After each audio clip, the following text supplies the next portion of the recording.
میں 10 مرتبہ گنوا لوں اتنے تو نہیں نکلیں گے نا، آخر کوئی لمٹ ہوگی نا اوپر نیچے کی۔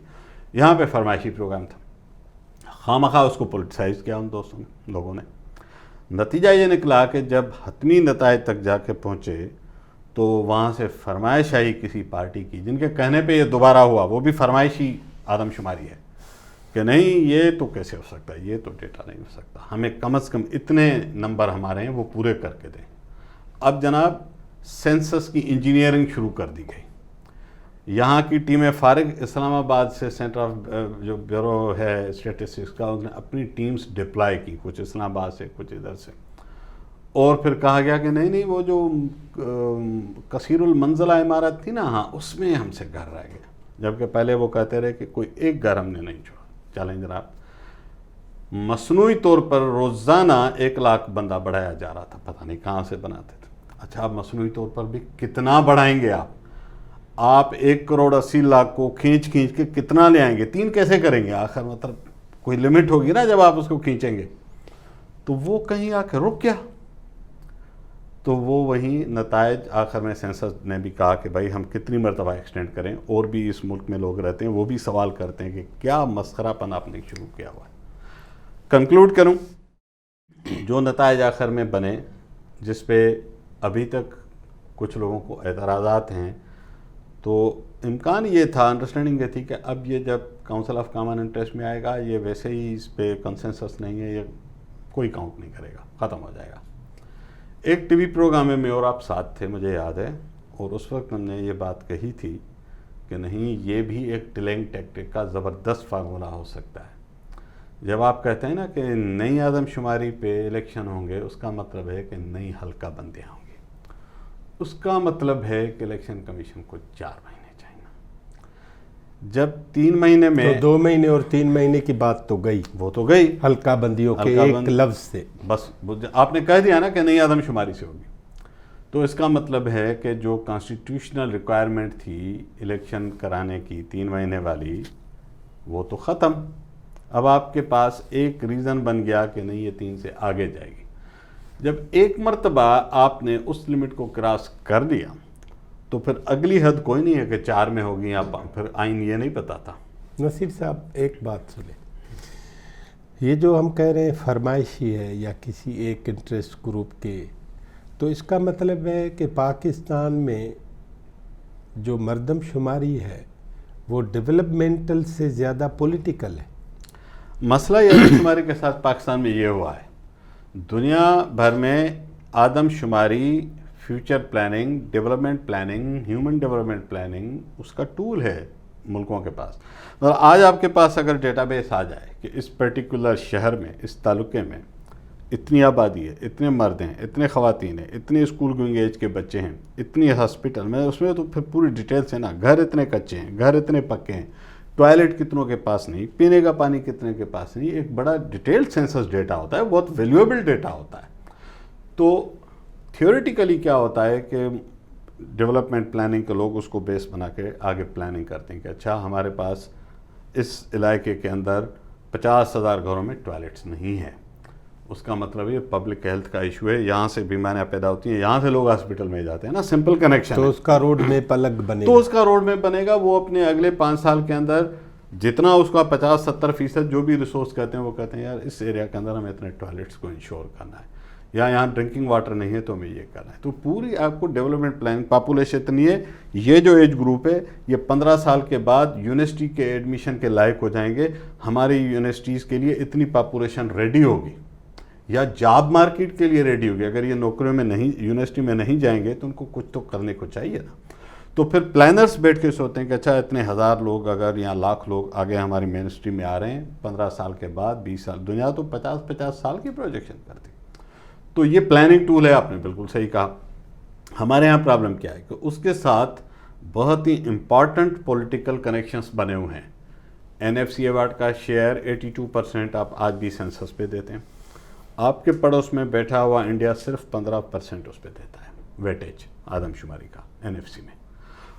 آن دا ٹاپ آف دیٹ وہ 12.5% فرٹیلٹی ریٹ کم کرنے کا انسینٹو دیتے ہیں، تو ایکچولی پاپولیشن گروتھ کو 2.5% کا مارجن ہے اگر آپ ارتھمیٹیکلی دیکھیں۔ تو ایک تو آپ نے NFC 82% کیا ہوا ہے، تو ہر صوبہ چاہے گا یار میری آبادی زیادہ ہو، میرا شیئر بڑھے. پھر آپ نے اسمبلی کی سیٹس اس کے ساتھ کنیکٹ کی ہوئی ہیں، آپ نے جابس کی کوٹا اس کے ساتھ کنیکٹ کی ہوئی ہے. تو انسینٹیو ہے کیا آبادی گھٹانے کا اس ملک میں، جو بم کی طرح پھٹ چکی ہے. اب آپ نہ اپنے مستقبل کی جنریشنز کو تعلیم دے سکتے ہیں، نہ پینے کا پانی دے سکتے ہیں، نہ علاج کے لیے اسپتال دے سکتے ہیں، نہ ٹریول کے لیے ٹرانسپورٹ دے پا رہے ہیں، کیونکہ آپ کے وسائل ہر سال اگر آپ سوچیں اگر 2% بھی، اب تو یہ آپ کا 2% سے زیادہ آیا ہے ایوریج، فرض کریں 2% لگا لیں، آج اگر آپ 25 کروڑ ہیں تو اس کا مطلب ہے کہ 5 ملین ہر سال آپ ایڈ کریں گے نا. سیدھی سمپل ارتھمیٹک. 50 لاکھ آبادی پہ تو یورپ میں ممالک ہیں جو آپ ایک سال میں کوئی نہ کوئی ملک ایڈ کر رہے ہیں اپنے ملک کے اندر. ایک طرف آپ غریب ہیں، آپ کے پاس وسائل نہیں ہیں، آپ ادھار لینے کے لیے ایڑیاں اور ناک رگڑتے ہیں، وسائل نہیں ہیں آپ کے پاس، ایکسپورٹ آپ کی پک نہیں کرتی، فارن ڈائریکٹ انویسٹمنٹ نہیں آتی، پاورٹی آپ کی آج بھی بینظیر انکم سپورٹ پروگرام میں ملینس آف پیپل، لگ بھگ آپ کا 10 ملین کے قریب تو اب لوگ ہیں، 10 ملین سے بھی شاید اب زیادہ ہیں، 5 یا 6 ملین پہلے تھے، پھر جب سیلاب آیا تو یہ تعداد بڑھ گئی. خیر ایگزیکٹ نمبر سبھی آپ چیک کر سکتے ہیں تو ملینس میں نا، کروڑوں میں ہے نا جو پاورٹی سے. اگر آپ کے 8-10 کروڑ لوگ آج پاورٹی لائن سے نیچے ہیں، اتنے تو ہیں ہی ہیں آرام سے، تو مجھے بتائیے کہ آپ بیمار، مفلوج، الٹریٹ معاشرے کی آبادی بڑھا کے کس پہ احسان کر رہے ہیں؟ اپنے لیے عذاب پیدا کر رہے ہیں. تو کوئی ڈس انسینٹیوائز کرے اس ملک میں پاپولیشن گروتھ کو، تاکہ صوبوں کو ہم اور آپ کوئی بھی یہ نہ چاہے کہ اس کی آبادی زیادہ ہے.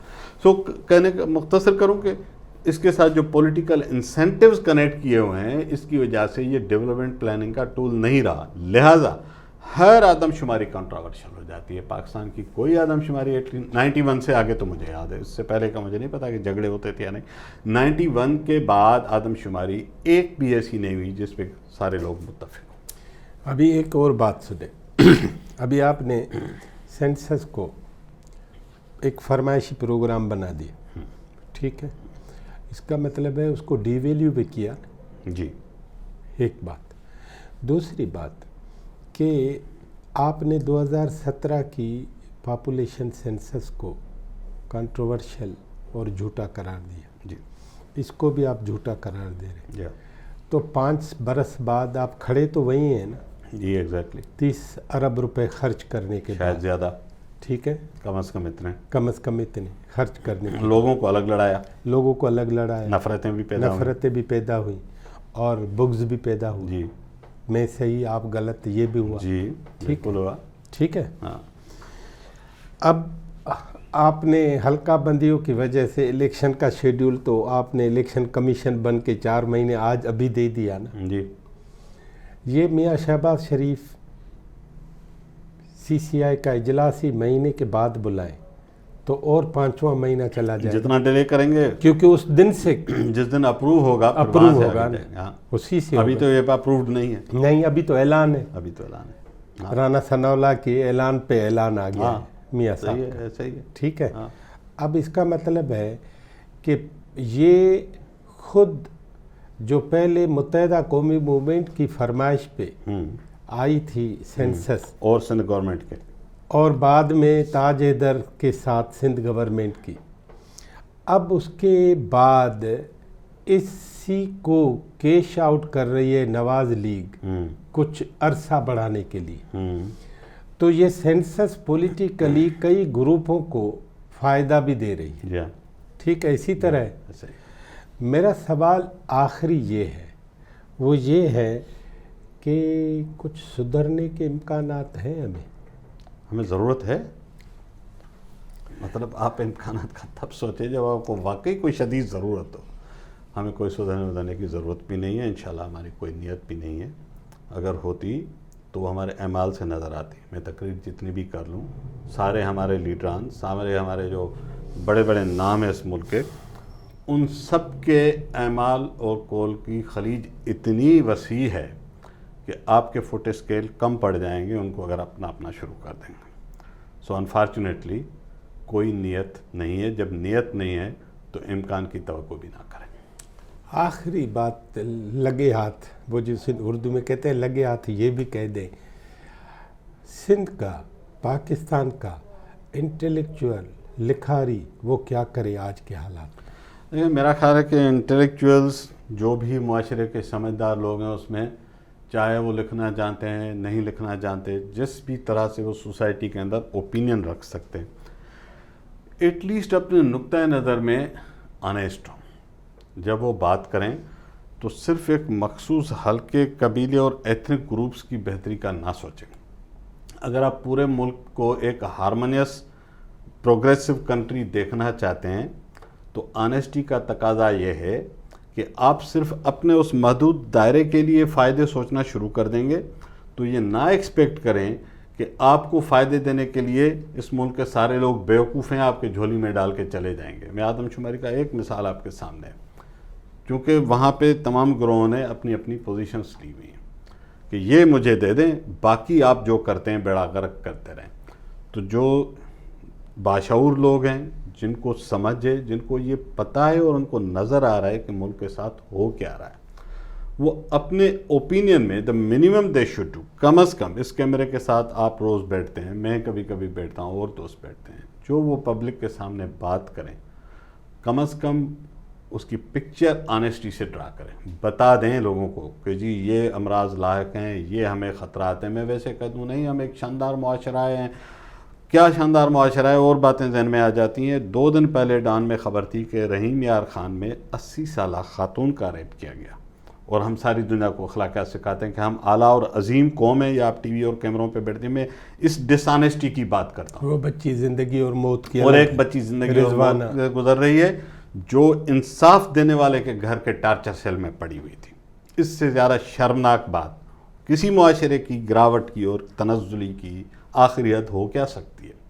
ایک دن کی بچی محفوظ نہیں ہے، اس کے ساتھ ریپ کرتے ہیں، قبر سے لاشیں نکال کے عورتوں کے ساتھ ریپ کرتے ہیں۔ میں نے لوگ کہتے ہیں نا یہ درندے، میں کہتا ہوں درندے ایسے تھوڑی ہوتے ہیں، اور آپ 80 سالہ خاتون کے ساتھ اس ملک میں ریپ ہوتا ہے، اور یہاں بیٹھ کے کیمروں پہ ہم کرتے ہیں کہ ہم ایک عظیم قوم ہیں، فحاشی ادھر ہے، وہ سارے جہنمی ہیں، ہم دیکھو کتنے عظیم لاجواب قوم اللہ تعالیٰ نے ہمیں سرزمین پہ بھیجا کہ ساری دنیا کو اخلاق جا کے سکھاؤ۔ یہ ہمارے آنیسٹ بنے لوگوں کو بتائیں۔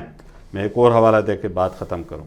ہم ہمیشہ کہتے تھے کہ آپ جس بھی فورم پہ ہیں، جس بھی پارٹی میں ہیں، جو بھی نقطہ نظر رکھتے ہیں، فنڈامنٹلزم اور ریلیجیس ایکسٹریمزم کو ناپروان چڑھائیں۔ یہ وہ افریت ہے، جب یہ سر اٹھائے گی تو ایک دن آپ کو بھی نگلے گی، اور اب ہم اس ملک میں دیکھ رہے ہیں بدقسمتی کے ساتھ جو بیچاروں کی جانیں جاتی ہیں، ان کے گھر کے افراد کی تکلیف کے لیے میں دعا گو ہوں کہ ان کے ساتھ رحمت ملے اور ان کو صبر ملے۔ ان کے ساتھ جو گزری اس کو کوئی نہیں جسٹیفائڈ کر سکتا، لیکن بدقسمتی سے جو لوگ اس طرح کے ایکسٹریمسٹ گروپس کو، ایلیمنٹس کو پروموٹ کرتے رہے، گلوریفائی کرتے رہے، سپورٹ کرتے رہے، جب وہ افریت گھوم کے ان کے گھروں میں آگ پہنچتی ہے نا، جب تک باقی ملک بھسم ہو چکا ہوتا ہے۔ ان لوگوں کو آنیسٹ ہونا پڑے گا، مذہب کے ساتھ، ملک کے ساتھ، لوگوں کے ساتھ، معاشرے کے ساتھ، اپنے آپ کے ساتھ۔ ناظرین، یہ تھے جناب نصیر میمن صاحب، اور بات سمپل اور سیدھی ہے کہ پاکستان فرمائشی پروگراموں سے نہیں چل سکتا۔ پاکستان کو چلانے کے لیے ایک تو نیت چاہیے، مثبت سوچ چاہیے۔ جو بھی دانشور ہیں، جو بھی لکھاری ہیں، جو بھی پولیٹیکل پارٹیز ہیں، ان کو اپنے دانست میں شعوری طور پر ایماندار ہونا پڑے گا، اور ایماندار ہو کر ساری جو قوم کے آگے تصویر ہے وہ پوری کی پوری دکھانی پڑے گی کہ ہم کہاں پہنچے ہیں اور کہاں جا رہے ہیں، اور نقشہ راہ ہماری نجات کا کیا ہے، اس بارے میں ہم سب کو مل کے سوچنا ہوگا۔ لیڈر ٹی وی میں کسی اور پروگرام میں پھر حاضر ہوں گے۔ آپ کی بڑی مہربانی۔